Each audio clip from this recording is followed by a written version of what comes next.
So I'm Jeff Budsberg. I'm the visual effects supervisor on the Well Robot. I kind of oversee all of the artistic and technical execution of the film. I'm Raymond Zibach. I'm the production designer of the film, and I'm responsible visually for the design, color, lighting, like how to set all that stuff up for the film, and then Jeff and I execute that together. How did you create the stunning island of the wild robot? So it was kind of based on a bunch of different locations. We wanted this to be a unique location, not be something just lifted out of the real world. We wanted to kind of make a new location, but it was inspired by the Pacific Northwest in a way. And the idea of it, just the title, Wild Robot, that was constantly what we wanted to come through the imagery. So in the paintings very early on, there was a looseness and a wildness to it, and I think that's really what drove that feeling that you're reacting to. And it was story driven, right? Yeah. Like we had this futuristic technology robot in this very loose, deconstructed painterly world. So immediately there's a conflict, right? There's a juxtaposition between kind of technology and nature. But we wanted to accentuate that for the story. So we actually tried to make Roz different stylistically at the beginning of the movie, and then over the course of the film, she actually gets more and more and more painterly, so that towards the end of the film, when you encounter new robots, Roz now fits in the world, but the other robots do not, right? So it's really interesting because we have to incrementally change Roz stylistically from sequence to sequence through the film. Yeah, because she affects the island, and the island affects her. I think is what, like just saying, that story, to represent that visually, there was so much that went into it, artistically and technically, to pull that off. How did you achieve the incredible painterly look of the film, especially considering there are so many animals with fur and feathers? So we're actually, I like to say, we're standing on the shoulders of giants because, from the previous shows we worked on that are non-photorealistic, like Bad Guys, which is more of an homage to comic books, and then Puss in Boots, which is kind of, a lot of fantastic detail and stylization, almost like a storybook. We wanted to take a step further and be more surgical on where we put detail and deconstruct the scene, more like an artist would approach doing a painting.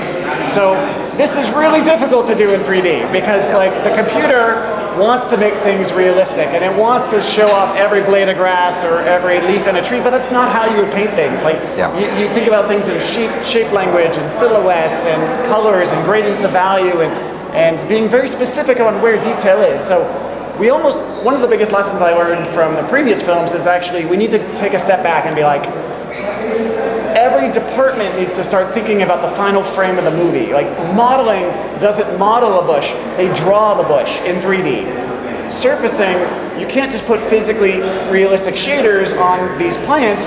You need to think about like where is the light and the texture being applied, and then where are you removing kind of internal shading and details. How does the light kind of have this faceted brushstroke response?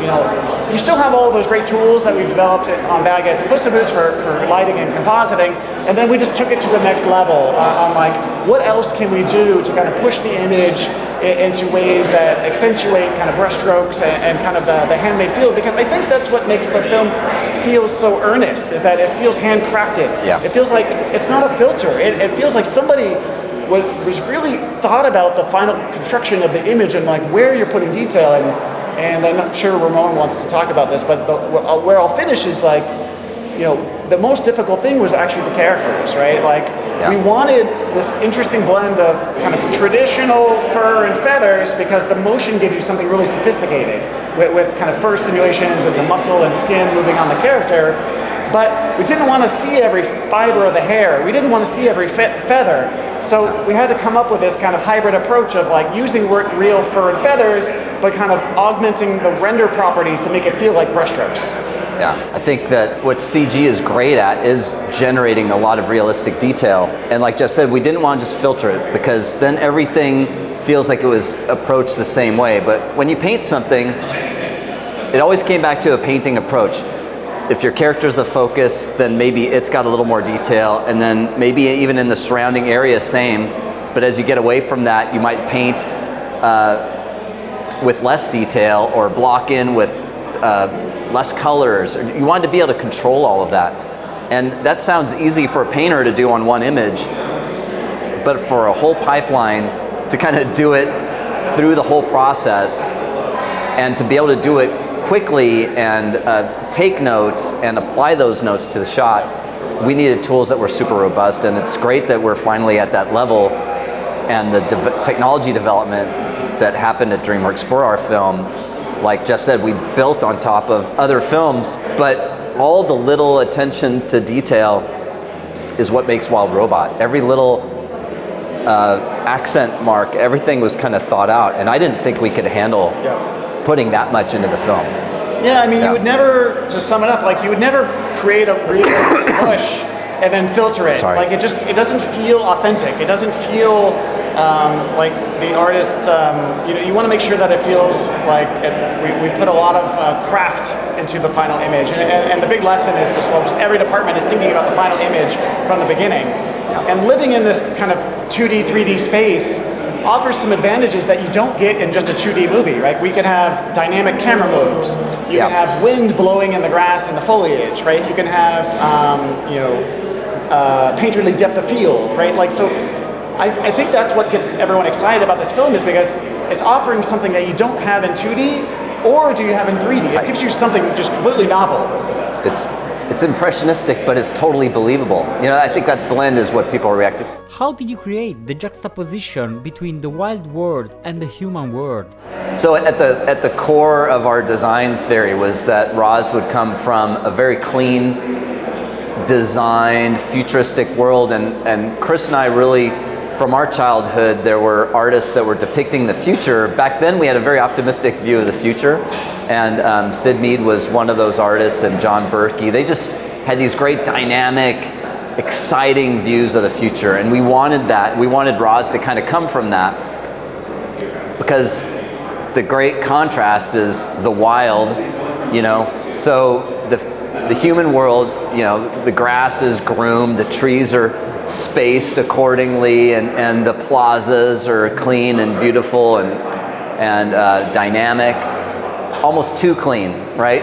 That's where Roz comes from. So I think that contrast was really key, and you get a glimpse of the human world, and we didn't know how much we'd actually get to see of it. So what's interesting about the human world is just how much of that was matte painting was really exciting on the movie too. The film covers a very long period of time. How did you deal with the passing of time and seasons? Well, time was kind of a very important part of the film, because Brightbow's on the clock. He needs to leave the island or he's going to die. So it was always important to Chris to always indicate the passage of time. And we do that a number of different ways. We change the foliage quite a bit, right? So we have, 4 different versions of foliage evolving through the film, like different colors, different amounts, variations. Amounts of leaves to all the way to no leaves, And so then what's interesting about that is the trees and the bushes had to look good with and without, so the designs are really thought out. Yeah, and everything, like, you'll see us introducing different effects, right? There'll be more winds kind of blowing the leaves in the fall, there'll be kind of snow effects in the winter, and all these things had to be stylized in different ways. Other things that we do to kind of indicate passage of time are kind of these stylized time-lapse effects.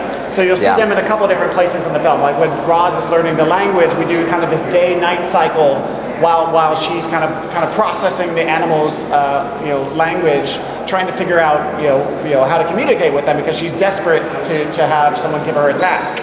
But we do that in other ways, right? So we do that in the lodge when she's saving the character, all the animals in the snowstorm, but we try to take an artistic spin on it. And we came up with this concept of kind of a time-lapse kind of open shutter, right? Like almost like extended shutter photography, where you get these streaks.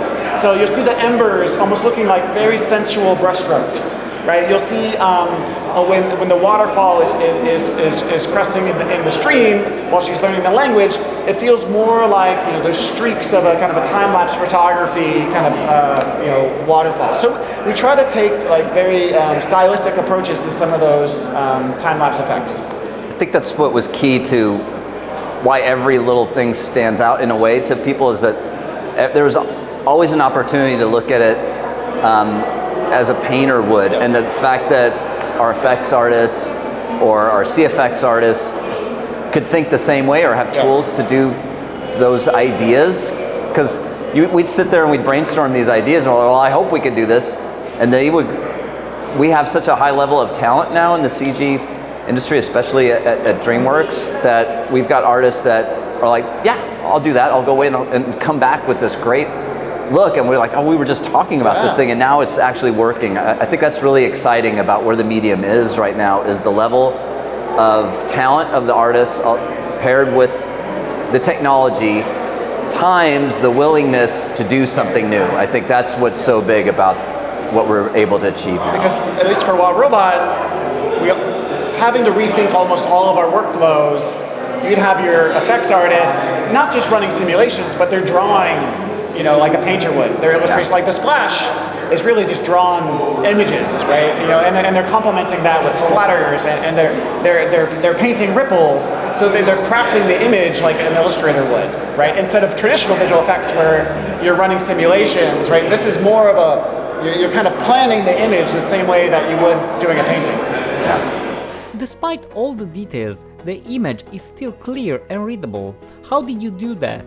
I think that's one of the things we wanted, was one of the big impetus behind the film, is we wanted to be very surgical about where you put information to guide the eye like an artist would, a bit like, like in the key lights is where I want my texture, but on the shadow side, I actually want to remove all that information because I don't care about every blade of grass or every leaf in a tree or every fur on the character's broom.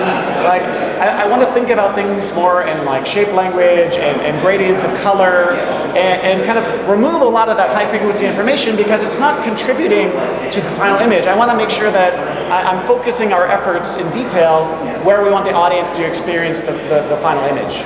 I think part of that key was that we had really strong development. So the people that went first into this kind of territory were really strong and set up processes that others could pick up. Because if we waited too far down the pipeline and then we're trying to do everything in the last step of compositing, it would be too much. But we actually had people figure out on characters, okay, we came up with a technique that on the shadow side, we're going to do a certain level of filtering. So there were certain things that got set up that worked great on the majority of things, because the theory, like Jeff was describing, that light and how a painter would paint light, where those details go, was embraced so early that we just kept building on that. I think we were really lucky that way, because if we were really struggling against that the whole time, it would have been really hard by the end, I think. But we actually got to keep growing and exploring and making it even better because we had such a strong base for how the look started. I mentioned before, but that's the lesson I learned from Bad Guys, is that if you can move some of those processes earlier into the asset construction, it makes your job in lighting and compositing much, much easier, right? So you still have all of the tricks and tools that can very surgically manipulate the image in lighting and compositing, but you don't have to work so hard to get there, right? So just one of the decisions that we went going in is just like, where is the best place to solve some of these problems? Even though it might have touched other departments that aren't typically used to thinking about the final image, like character effects, they're not used to thinking about the shading and the compositing, but how they author the grooves really impacts the aesthetic of the character, right? So it just pulling in some of these departments that don't necessarily think about the final image, but bringing them into the fold was something that was very successful. What is your personal definition of animation?